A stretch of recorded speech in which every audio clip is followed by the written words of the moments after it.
Coming up, I'm going to talk about the FBI raid on John Bolton. Overdue, in my opinion. But I'm also going to talk about, more broadly, the ethics of retribution, or we can even say the ethics of revenge. I'm going to dive into the roots of Cracker Barrel's bizarre decision to dump its logo. It turns out there's a lot more behind that. And film writer and director Ben Pauling joins me. We're going to talk about his new film on child trafficking. And if you're watching on YouTube, X or Rumble, listening on Apple or Spotify, please subscribe to my channel. Hit the subscribe, the follow, the notifications button. It's really important. It helps me get the podcast out more widely. I'd appreciate it. This is the Dinesh D'Souza podcast.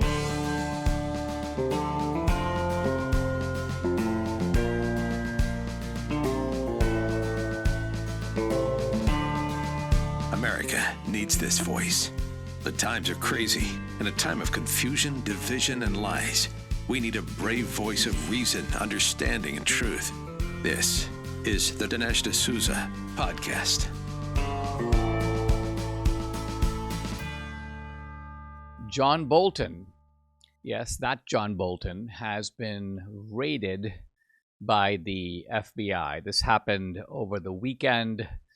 And it is the first time that one of the anti-Trump, or in this case, more accurately, never Trump leading figures, someone who's now allied with the Democratic Party, allied with the people who went after Trump.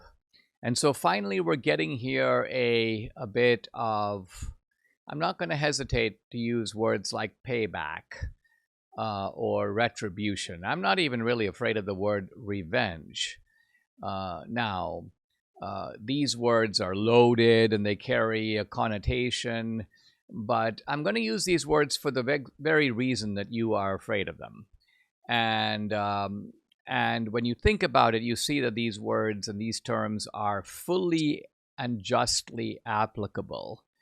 Now, revenge is something that is an unpleasant thing, and it's an unpleasant thing not because the act is wrong, but because private people shouldn't take the law into their own hands.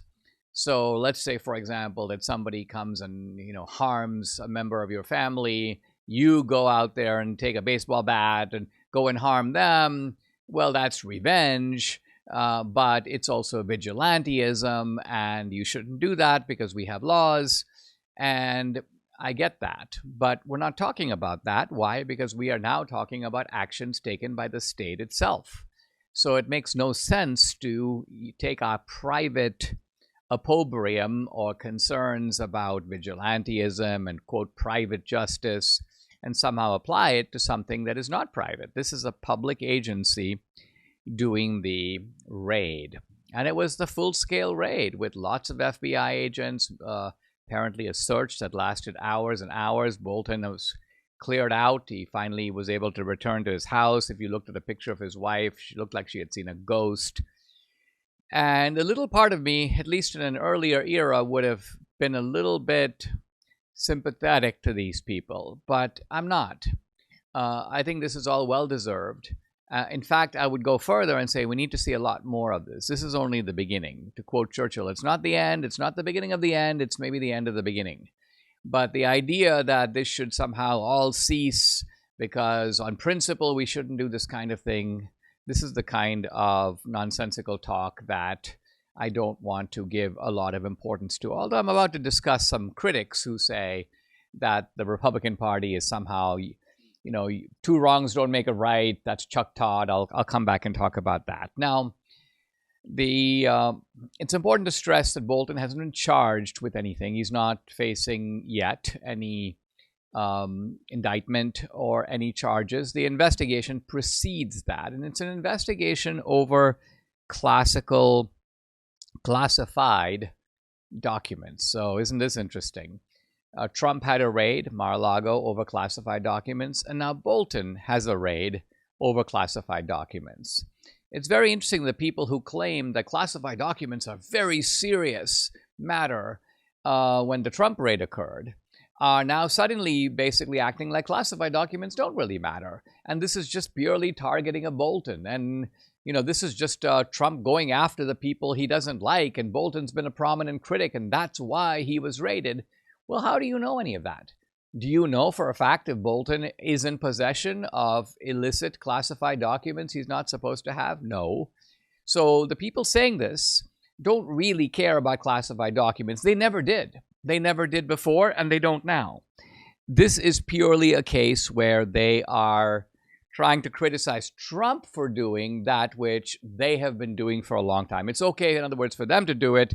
It's not okay for Trump to do it. Here's Chuck Todd. The virus killing democracy right now is this two wrongs make a right mindset. Revenge over principles. Now, this tweet is so interesting that it requires a little bit of dissection. I'm going to dissect it into two parts. Let's look at the first part. The virus killing democracy right now. So according to Chuck Todd, the threat to democracy comes from this two wrongs make a right syndrome. Now, what is the first wrong? Seemingly, the first wrong was the raid on Trump, the raid on Mar-a-Lago. And basically what Chuck Todd is saying is, given that was wrong, we can't make it right by doing another raid on, say, Bolton. But when did Chuck Todd ever say that the Mar-a-Lago raid was wrong? He never did. Not one time did he intimate that. Not only that, he egged it on. So did many others. So it's important to realize what they're really saying. They don't really believe that was a wrong. They're only saying that now. They believe that was a right. And they believe that this is a wrong. So in other words, when they go after their political opponents, it's right.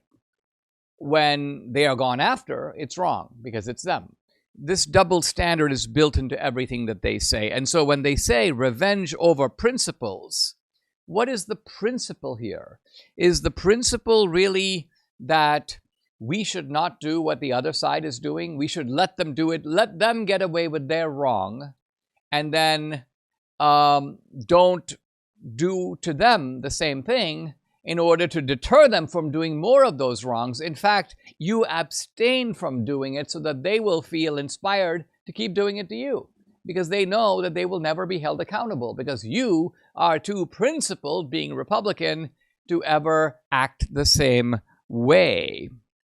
So this is the mindset, if you will, of the left. Now, let's think about John Bolton. What did he do with these classified documents? What we do know is that John Bolton wrote a book.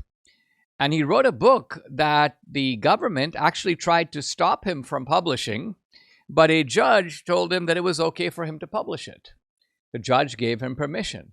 But the judge did say this in his opinion. I'm now going to read.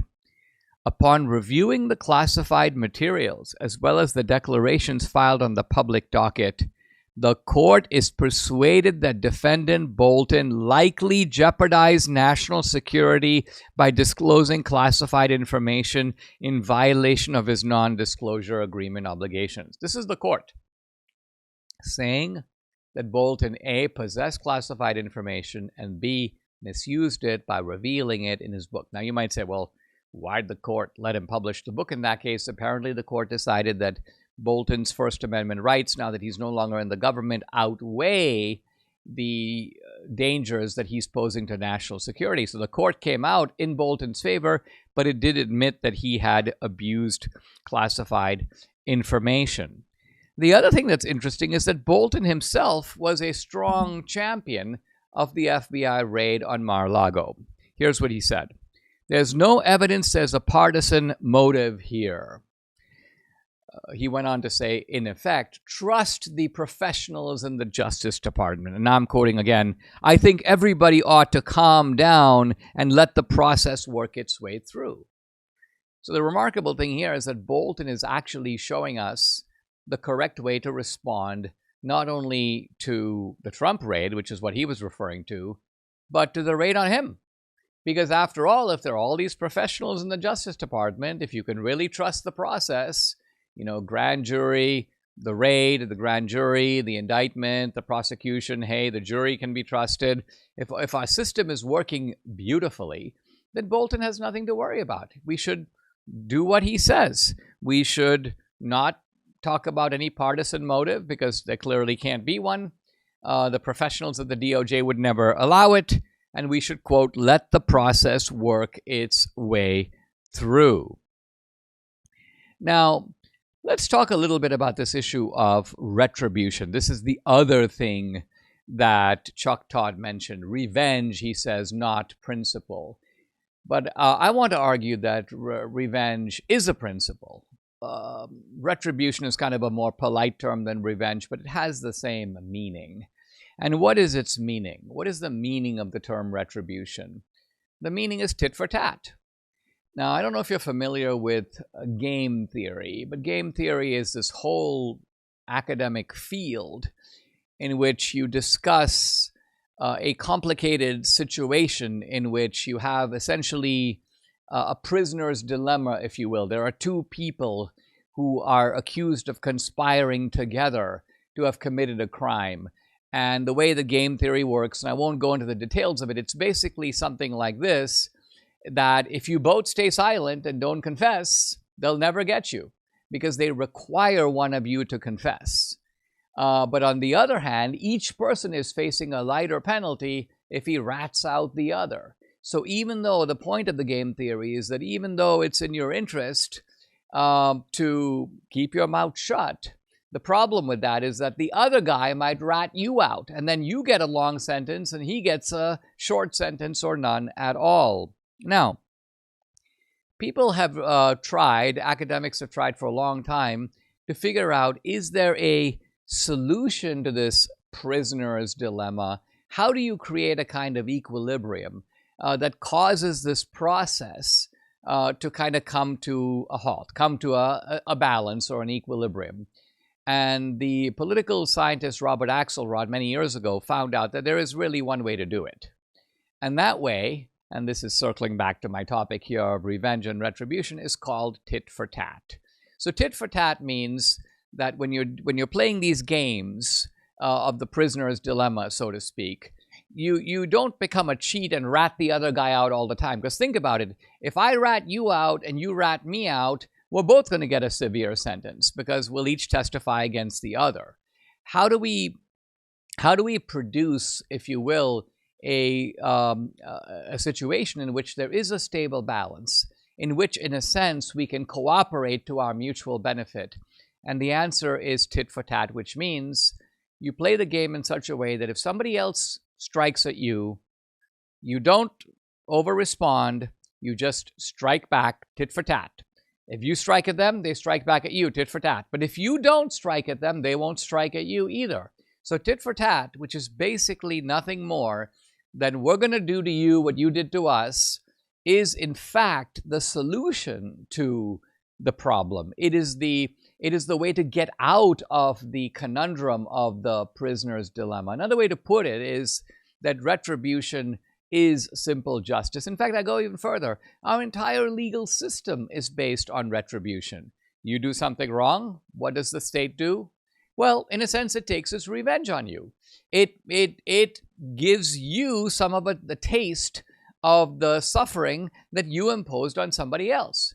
You went and did a home invasion on some other guy, you get 5 years in prison. What is that called? Retribution. It's actually not even wrong to call it revenge. What it's not is deterrence. Deterrence, in fact, has nothing to do with justice. Because imagine if I were to say to you, you did a home invasion on some other guy. Let's call him Tom.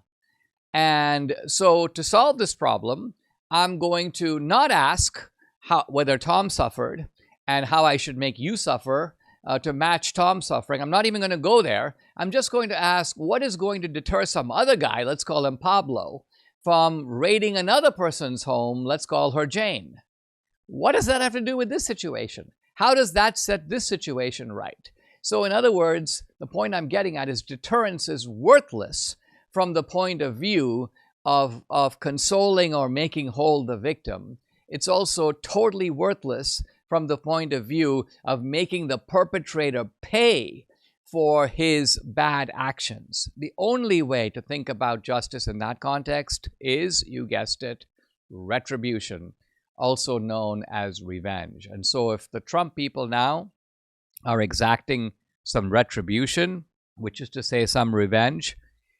And look, when I use these terms, I'm not talking about the legality of things. It's important to realize here, I'm not just saying, let's just take revenge and make some trumped up legal charge against Bolton. Not at all. The moral issue, which is retribution, is separate from the legal issue.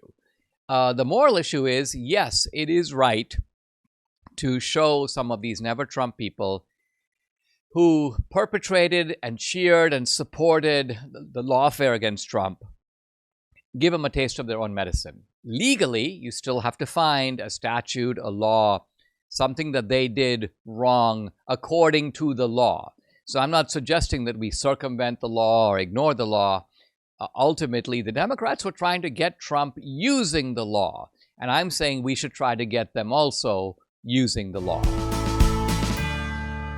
When I flip a container around and can't pronounce it or recognize the ingredients, I just abandon it. I put it back. But you won't find me putting back Balance of Nature's fruits and veggies in a capsule. These are the fruits and veggies in a capsule. Easy to take, great stuff. They're fruit and veggie supplements. And every single ingredient is a fruit or veggie plucked from the soil. No binders, no additives, no artificial colors, no fillers, just whole fruits and veggies, gluten-free and vegan-friendly. These harvested ingredients are freeze-dried into a fine powder using an advanced vacuum-cold process to better preserve nutritional value. I can say with complete confidence I'm getting 31 ingredients from fruits and veggies. And if you don't like taking pills, no problem. Consider opening your fruit and veggie supplements, mix the powder into a smoothie, or sprinkle it over your food. Join me in taking Balance of Nature every day. And here's a good deal for you. If you use my discount code, it's America, you get 35% off, free shipping, and also for a limited time this, which is a free bottle of fiber and spice. So you can go online, you should go online to balanceofnature.com, use my discount code America, you get the 35% off, you get the free bottle of fiber and spice. So once again, go to balanceofnature.com. Mike Lindell tells me a major retail chain just canceled a big order, leaving MyPillow with an overstock of classic MyPillows. So guess what? Their loss is your gain. For a limited time, MyPillow is offering their entire classic collection at true wholesale prices. Get a standard MyPillow for, I've never seen it this low, just $17.98. Upgrade to a queen size, just $22.98, or a king size, $24.98. You can snag body pillows for $29.98 and versatile multi-use pillows for just $9.98. Plus, when you order over $75, you get $100 in free digital gifts, no strings attached. So that's right, premium pillows at unbeatable prices and bonus gifts to top it off. So don't wait. Head to mypillow.com, or you can call 800-876-0227. The number again, 800-876-0227. Don't forget to use promo code Dinesh. Grab your standard MyPillow for just $17.98 while supplies last. Have you been following this controversy involving the restaurant chain called Cracker Barrel? Well, it's not just a restaurant chain. It also has a kind of a store which sells all kinds of weird stuff, but a lot of it having a patina of Americana. I've been to Cracker Barrel probably a few times in my life. Debbie, I think, said it's been years since she's set foot in a Cracker Barrel, although she does claim that dangling from one of our Christmas trees is a Cracker Barrel ornament, a kind of old-fashioned, like, log cabin ornament that is our sole connection to the Cracker Barrel chain. But Cracker Barrel evokes a kind of older America. They used to have a logo of this kind of old guy, and Cracker Barrel, of course, is a kind of a barrel or drum, and it all looked very 19th century-ish, and that was the vibe of Cracker Barrel. This is going to be like good food like your grandma or great-grandma used to make.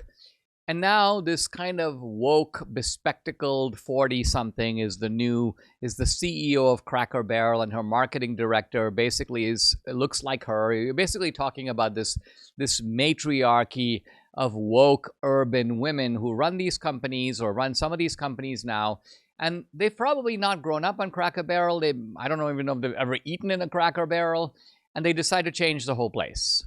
And so they changed not just the logo, which now just basically is a kind of a yellow patch, but replacing the old man is gone, the 19th century feel is gone, and even the look of the stores is changed. It looks now more like some LGBTQ loft in Soho, and I'm using the term LGBTQ advisedly. Apparently, there's been a kind of gay infiltration of Cracker Barrel. Here is some of this history, which I didn't even know about. In other words, what I'm getting at is this change of logo isn't something they just decided to do as a kind of one-off. It's apparently part of a lawsuit or scandal that went back to the 1990s. They were accused of discriminating against gays, and so they brought in the Human Rights Campaign, which has a kind of classification of how favorable these companies are to gays. And so Cracker Barrel got a failing grade, and so they started with this major LGBTQ reforms. Importing all this DEI, woke ideology, progressivism. So this guy, Steve Smotherman, who's apparently a kind of corporate leader who's pushing the LGBTQ, but apparently they were pulling these so-called controversial items. I mean, oh yeah, you can't have a man and woman, it's too heterosexual. They're blocking certain groups from having dining events. They're funding pride parades. So in other words, what I'm getting at is all of this was the background, the backdrop against which, a decades-long backdrop against which this latest move has been made. And look, I think they're going to ruin their brand, very much like Bud Light. A couple of people on X have posted, hey, listen, why is Cracker Barrel doing this stupid stuff? If they actually wanted to strengthen their brand, bring in increase customer loyalty, which is a key thing that restaurants try to do. Here's a guy. If I ran Cracker Barrel, I'd save it in a week. They should hire this guy, by the way. Kids who say, yes, ma'am, eat free on Sunday. Bluegrass music after 6 p.m. Real butter only, no margarine. Families with 4+ kids get cobbler on the house. Civil War trivia night. Losers wash the dishes. No ESG, meaning no climate change or any of that nonsense. Here's another guy, kind of along the same vein. If I was made Cracker Barrel CEO, I would do things like, they should hire this guy too, fiddle player on Friday night. Men in plaid and women in long skirts get a free baked potato with their meal. Families with 3 or more kids and both parents get 20% discount. American History Night with quizzes and prizes. So these are people who are telling this restaurant, by the way, for free. They spend all this money, millions of dollars, to bring in all these, one consulting firm, then another consulting firm, then the 2 consulting firms disagree, so they bring in a 3rd consulting firm to arbitrate between the 2 consulting firms. It's all a massive rip-off scheme, and it's all staffed by these activists, leftists, and gays pushing this agenda. Oh yeah, you need to go Pride. Let's, maybe we'll find some new customers at the Pride parade. So here's Cracker Barrel just immolating, decimating its own brand. And sure enough, I look to see how's their stock doing, and just in the last few days since they launched this new brand, their stock nosedive, down something like, if I'm going based on memory here, but something like $100 million just disintegrated in terms of value for the company.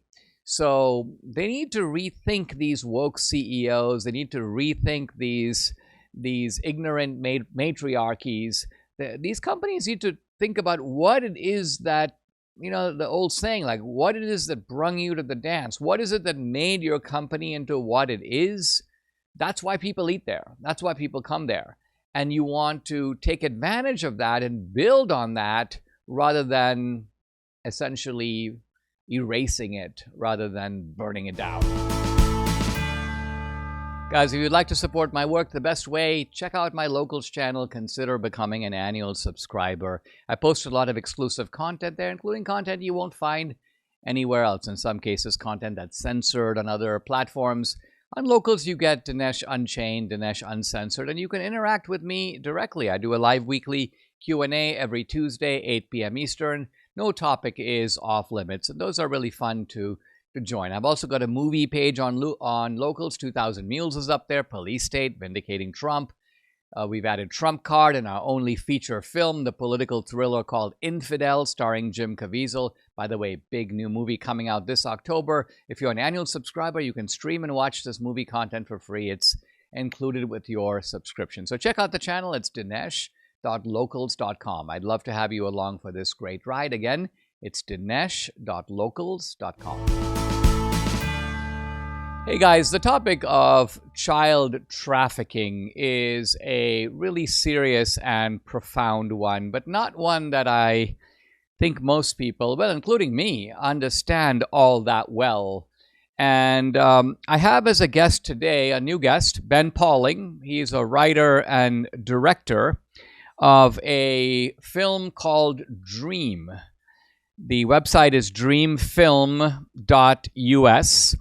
The film centers on a young man named Ray who has a dream and is kind of drawn into this perverse world of child trafficking.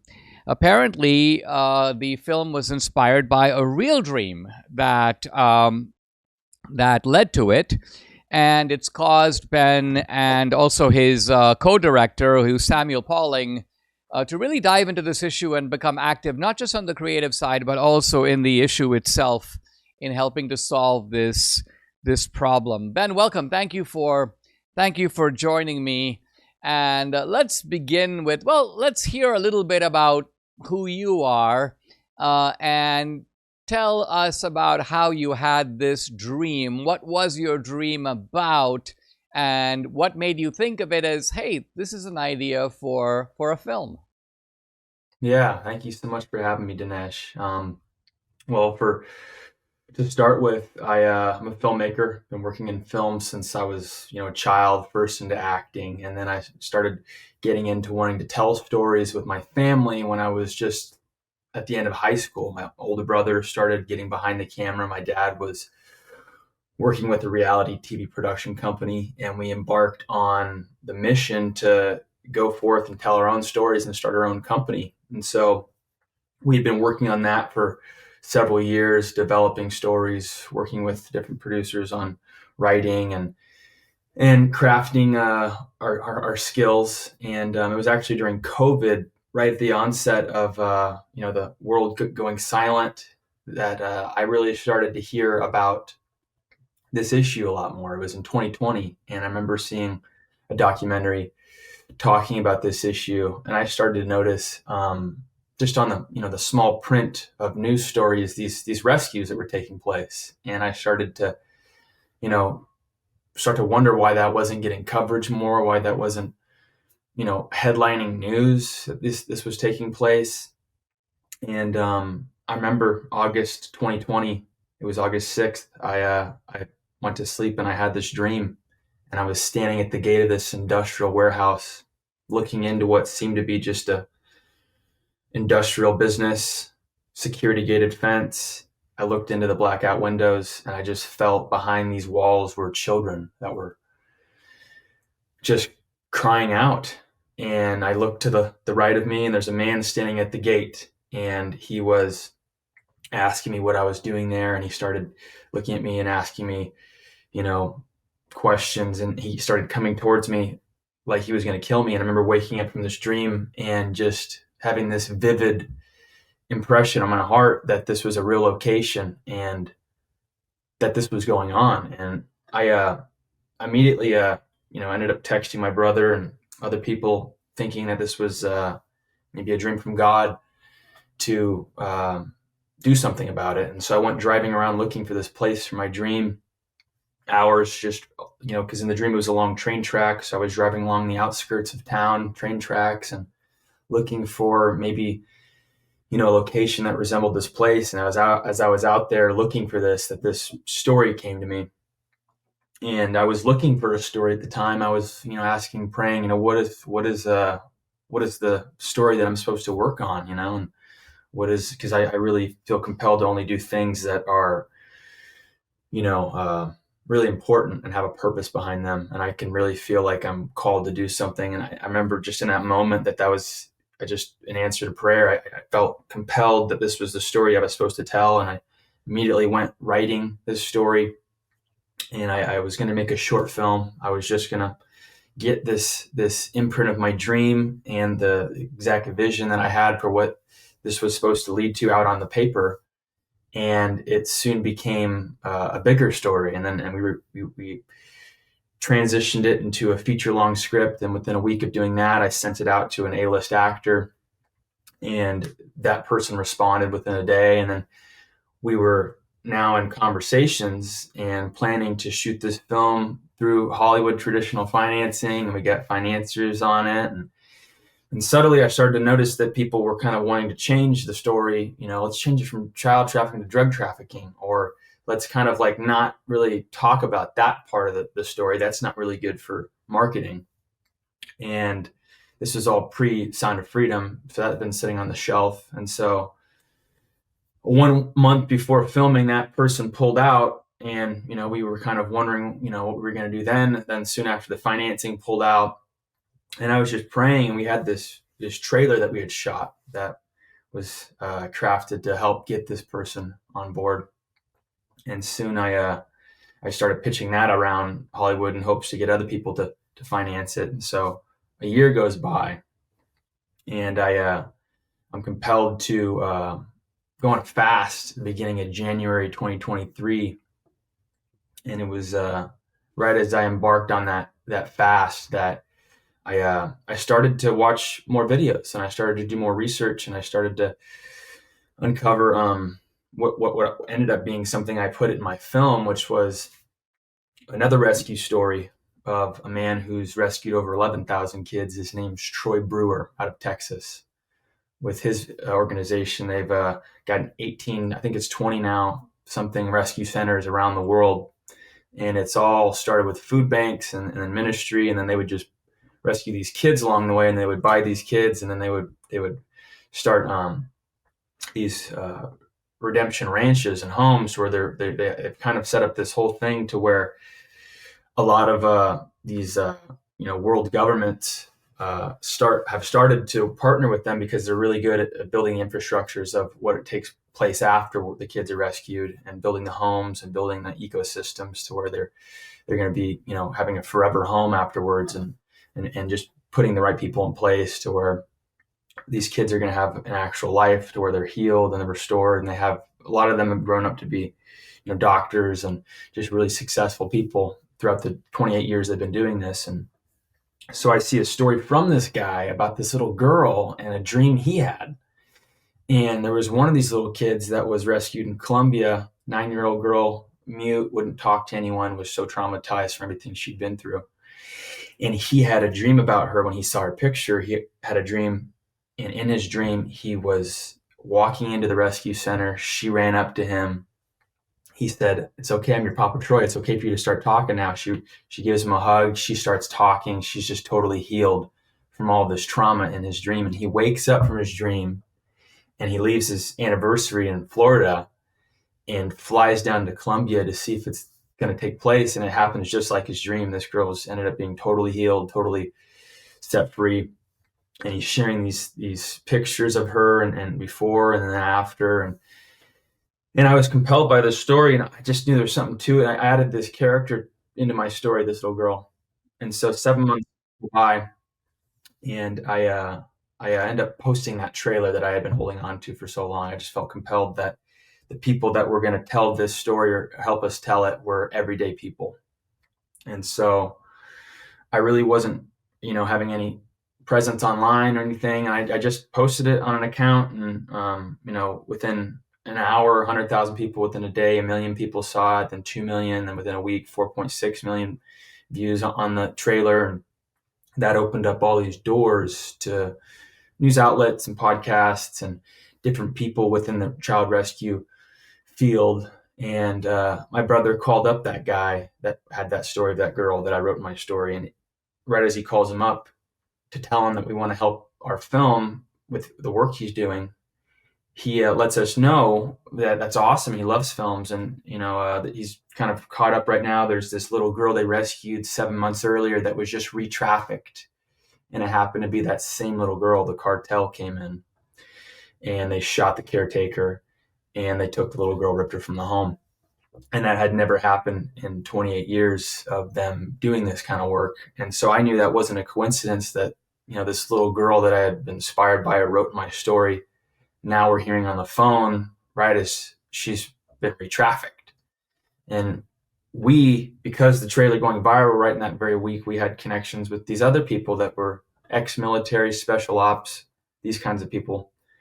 And we connected his ministry with those people. And we got to be the connecting point between that little girl's rescue at 10 years old, right on her 10th birthday. They found out she was sold to 2 different cartels, and they tracked her down and miraculously rescued her for the second time.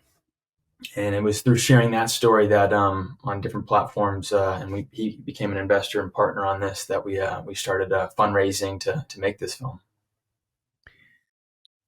Ben, let's talk a little bit about the issue here, just because I want people to have a clear sense of, you mentioned the cartels, you mentioned people, these little kids being trafficked and re-trafficked. Is this all a global type of ring in which these children are used for what? Sex? Is it slavery? To put them to work? Is it a form of sexual molestation? Is it a combination of the two? What is going on? Do people actually buy these kids, or do they treat it like a form of prostitution? I'm trying to get I mean, I realize it's a very disturbing and sordid topic, but what actually happens here? Yeah. Well, I think the word trafficking has a lot of different meanings, but in this specific instance, and with this little girl, she was sexually trafficked, and then she wouldn't be responsive, so they put her into labor trafficking. And then thankfully that didn't take place the second time she was trafficked. It was just labor trafficking, but that was over in a different country, and so our story focuses on the fact of Americans, the fact that this issue is stemming and it's feeding, and the demand is coming from us here in America. And by us, I mean the fact that this issue, a lot of these people that are going over to these other countries and paying for these kids are, and that's how our partner Troy got into this rescue mission. This field was, he was over there in a different country helping with food banks, and a lady brought him 2 kids because it's typical that it's usually a middle-aged man from America that's going over there to buy these kids. And so she thought he was one of them. And so this is an issue that's taking place around the world, and it's for all sorts of reasons. And particularly in our country, there's those, kind of scum of the earth, bottom barrel, just pedophiles. But there's a whole deeper, darker world at play that is operating at every level, and it's operating at the highest levels when it comes to this issue. And it's for, I believe it's much deeper than just simply a, kind of deviant desire. It's an evil that's taking place, and they use these kids for a lot of evil, things, that when it comes to, a lot of satanic ritual type things that are taking place. It's really the whole system is feeding it, and our system has been feeding it for a very long time, and it hasn't been brought to the light. And a lot of these kids, in the foster care system, and obviously now because of the border, all those kids that went missing, and that they're trying to find them. But when they are finding them, I mean, these kids are so messed up after the things. I mean, Troy, he deals with all of these stories and all these kids, and they come and they tell him, what's been done to them. And when they're telling them, some of the things that these kids share after being rescued is it's hard for anyone to believe. And it's as dark as you can imagine when you want to. I can't even imagine a lot of the stuff I've heard. And Ben, is the goal here to tell the story? I mean, I'm imagining if one were to, give a lecture on this topic, it would make it difficult for people to sit there and listen, right? So is it the case here that by creating a kind of, I won't call it an adventure story, but it's a kind of a journey into this dark world where you, based on a dream, you then discover that there's a lot that's real behind the substance of the dream. You're drawn into that world and you play the lead character who is making these discoveries. Your goal is to alert people to this dark world that, almost a world that people don't get to see behind the curtain. Yeah. So it's a consciousness awareness raising enterprise, isn't it? Talk about how you want to take this film from here. I've seen the trailer. It's riveting. It's very well done. You want to take it across the finish line. Talk a little bit about the actual mechanics from here forward, about how do we get this film out? I want to try to do my part to help you do that. Thank you, Dinesh. Yeah, I mean, this story really is, as you said, it's to bring awareness, and especially bring awareness that this is taking place in our country, and that it's up to us to step forward with supporting the people that are doing this. It's not the government's job; it's our job, and it's something that we as Americans need to realize. Someone else, if it's not us, who else is going to come up? Who else is going to do this? Who else is going to come to the rescue? And then putting in place at the end of the film clear pathways for people to partner and understand how to get involved and how to make an impact. And then, we want to talk about where this film's at in production. We've raised a big percentage of our budget through tax-deductible donations, people through a partner organization that has been willing to partner with us. And through that, those proceeds made off of those donations, the percentage that makes up of the budget, is actually going to be going right back into the fight. And it's going to be going to partners that we have like Troy Brewer and others that are coming alongside, especially here in the US. And so our goal with this is to get this into every theater in America and then internationally. And, like I shared before, millions of people, 18 million people have seen the trailer. We've raised $3 million so far. We're needing to raise another $2 million. So we're hoping to make this film for $5 million and then bring this to theaters. And so we're still in the middle of raising right now because of the fact this has been a fully regular, everyday person funded project. All of our investors are everyday people, and all of our donors are everyday people that are outside of Hollywood, that are outside of that agenda, and are really coming around us to be able to do something that is really unique, has struck a chord with people already, and for it to maintain that purity and that non-compromise, to where this goes out and it says exactly what it needs to say, and it makes the impact that it needs to make. And so right now, production going back in another several weeks, and we're hoping to raise the additional funds on our website, dreamfilm.us, to be able to finish that and get this out there. Good stuff, guys. The website is dreamfilm.us. You should watch the trailer. It's really captivating. You can find out more about the film. I've been talking to Ben Pauling, the writer and director. Ben, it's a great pleasure, and thank you very much for joining me. Thank you, Dinesh. I'm discussing my book, Ronald Reagan, How an Ordinary Man Became an Extraordinary Leader, and we are now in the last part of the book. We've discussed the policy side. We're now talking about Reagan the man. The chapter is called The Man Behind the Mask. And then there's really a final chapter, which is called Spirit of a Leader. So we'll close out this discussion and this topic with that chapter coming next. But the last section of this chapter, called The Man Behind the Mask, focuses on Reagan's family. So let me talk about that. Reagan was very close to his wife, his second wife, Nancy Reagan. They were not the same type of people at all. They were different, but interestingly, they suited each other. And not only did they suit each other, they appeared to be in a way that some of us found a little bit strange. Some people even found it a bit too much. They were a kind of a self-contained unit. Um, Reagan's own daughter with Nancy, Patty Davis, once said, Ronald and Nancy are two halves of a circle.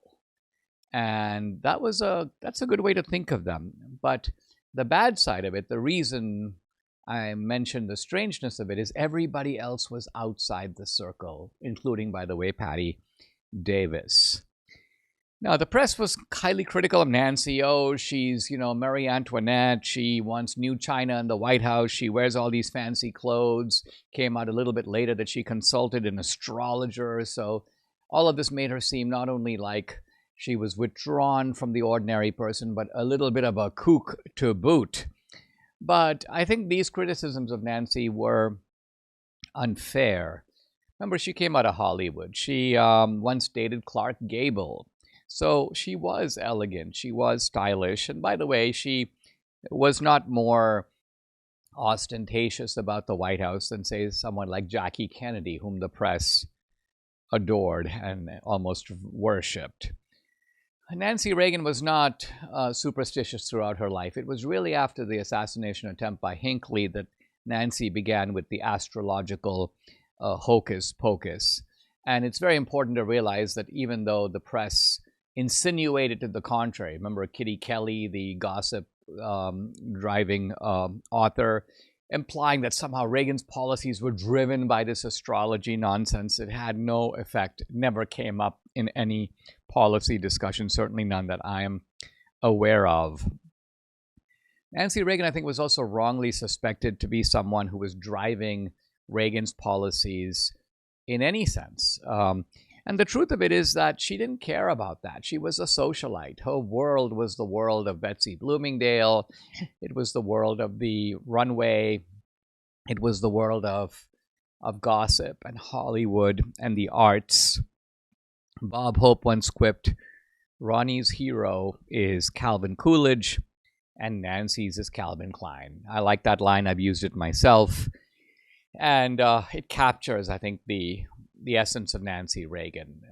She was uninterested in tax rates, marginal tax rates, the Laffer curve, the Reagan doctrine, missile defenses. All of this was foreign to her. Now, not to say that Nancy stayed out of Reagan's business.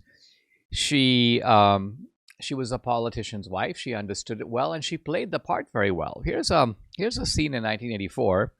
The Soviet diplomat, very seasoned diplomat Andrei Gromyko, pulls Nancy to the side and he says, does your husband believe in peace? And she goes, of course. And then he says to her, you should whisper the word peace in his ear every night.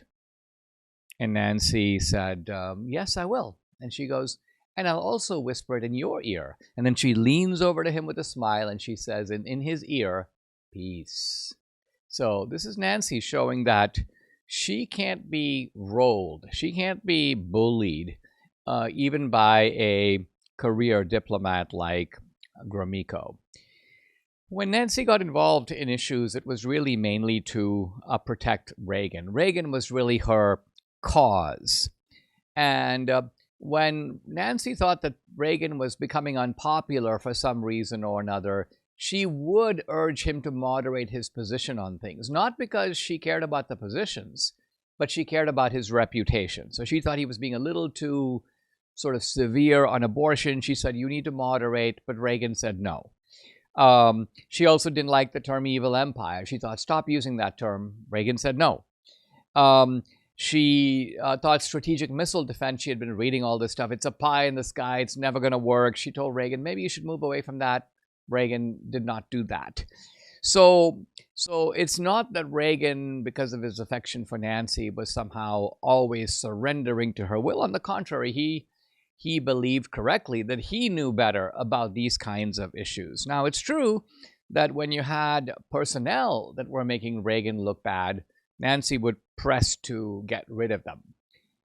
When somebody said something controversial, made Reagan look like he had all these weirdos working for him, Nancy would try to get that person pushed out.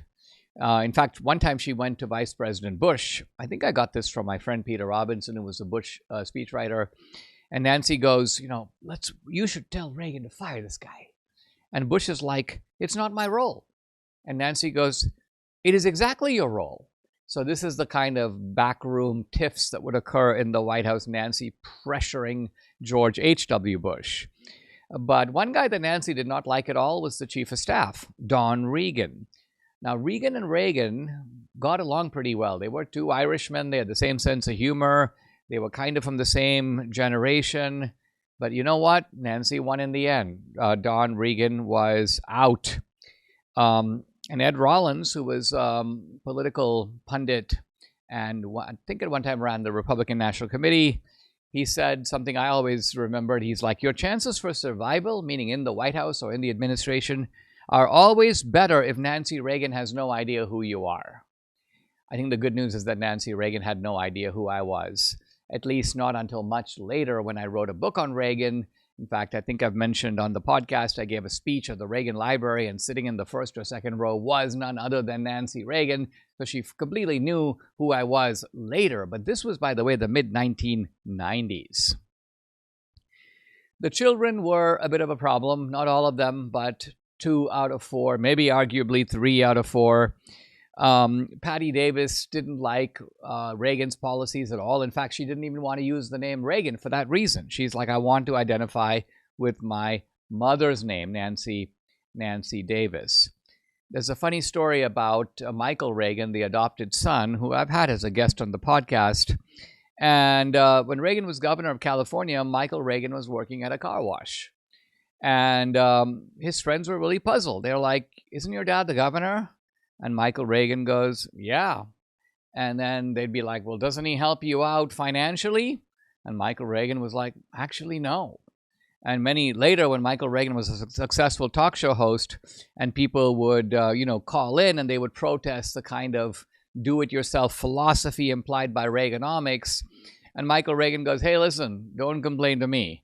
I've been living under Reaganomics all my life. In other words, my dad's a cheapskate. He expects me to pull my own weight. He doesn't just fund me because I'm his son and he has the money. He wants me to make it on my own. So this philosophy that Reagan is advocating in public, he's also practicing that in private. Now, Reagan was not all that close, I think it's fair to say, with any of his kids. And when Ron Jr., the youngest son with Nancy, decided to become a dancer, Reagan tried to object, but Ron was obstinate. He was determined to do it. And apparently Michael Reagan told me this, that he said that Reagan also tried to stop Ron Jr. from moving in with his girlfriend. And then Reagan was like, I can't make him do it. And then Michael Reagan was, well, Dad, there's good news and bad news. Reagan goes, what do you mean? Michael goes, well, the good news is we know he isn't gay. And Reagan kind of laughed. So this was Reagan's somewhat distant relationship with his kids. His grandson Cameron was once asked by a reporter how often he saw his grandfather.